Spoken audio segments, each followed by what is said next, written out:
Yes. What was the medication? I believe it was Seroquel. How did she react to that? Poorly.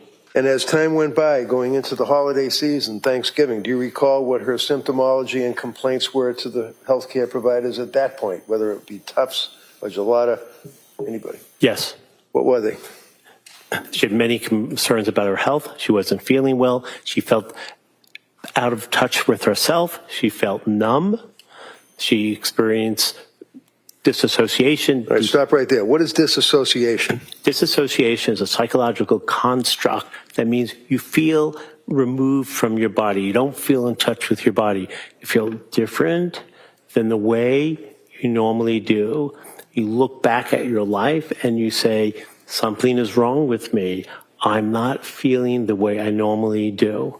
Did she express, for example, when the jurors were looking at the medical records on November 27th of 2022 to a nurse practitioner in Gelada, that she felt that she was out of her body and that she had a disassociated state? Yes, and that's sometimes known as a depersonalization. You feel removed from your body. You feel removed. You feel as if you are not in your full body. Now, at that time, was she also complaining of other symptoms? And to cut to the chase, was she saying that she could not emote, she couldn't feel love, she couldn't feel happiness, she felt heavy, she couldn't walk, she couldn't bathe, she had difficulty relating to people? Is that fair to say? Absolutely. She couldn't get out of the bed. She had total flattened affect.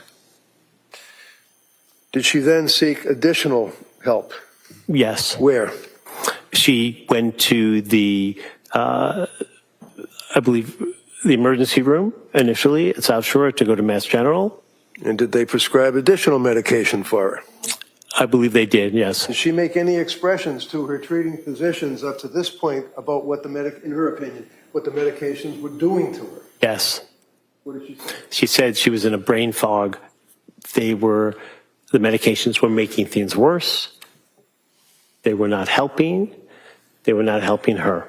Now, as that time went on into the period of Thanksgiving up to around Christmas, did she continue to reach out to people for help, such as suicide hotlines?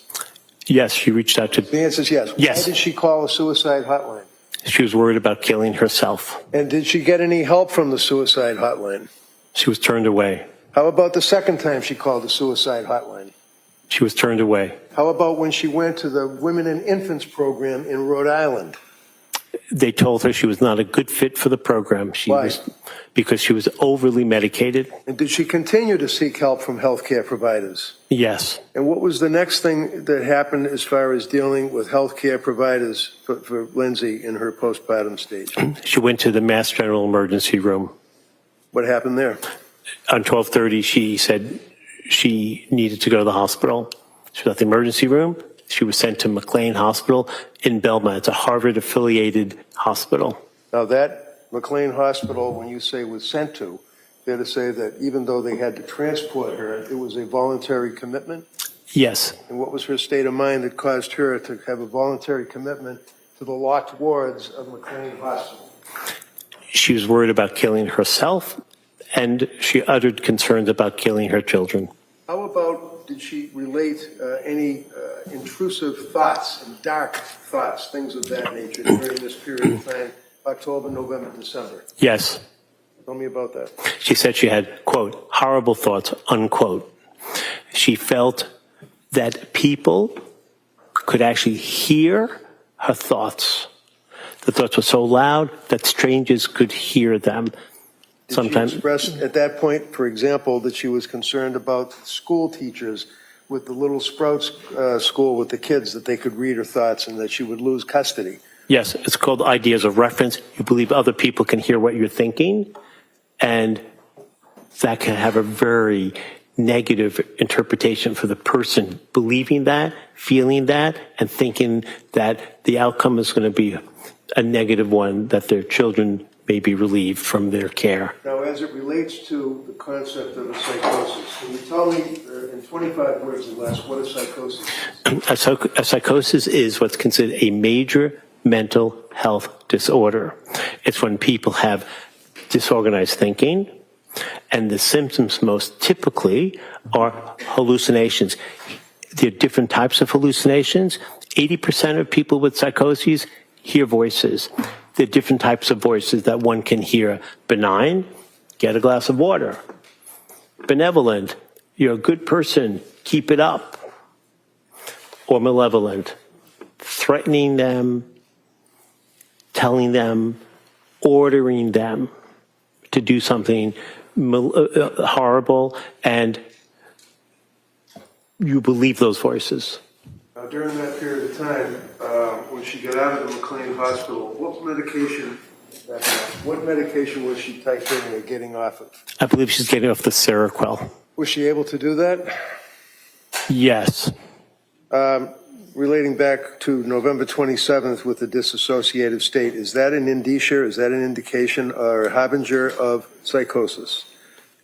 Yes. And is a psychosis, is that something that somebody would be suffering from a psychosis for a month at a time, 2 months at a time, or is that short periods, or how does that work? People with psychoses have intermittent symptoms. They can function fine one day, and the next day, they can be hearing voices, they could be seeing things, feeling things, smelling things. To be clear, those additional types of hallucinations did not plague Ms. Clancy. She only had auditory hallucinations. But hallucinations are like the waves at the beach. They come and go. They're called waxing and waning? Yes. And would you tell me, doctor, in your opinion, is an individual, and we refer to postpartum psychosis, is that a particular affliction that afflicts women that have had babies and they go through a period of postpartum depression and then ultimately postpartum psychosis? Yes. Can you tell us, is a person, even if they are in the throes of psychosis, are they able to make a phone call? Yes, they can. Are they able to drive a car? Yes. Are they able to say, hi, how are you? I'd like to have a hot dog? Yes. They don't have to look at the unicorn in the corner, right?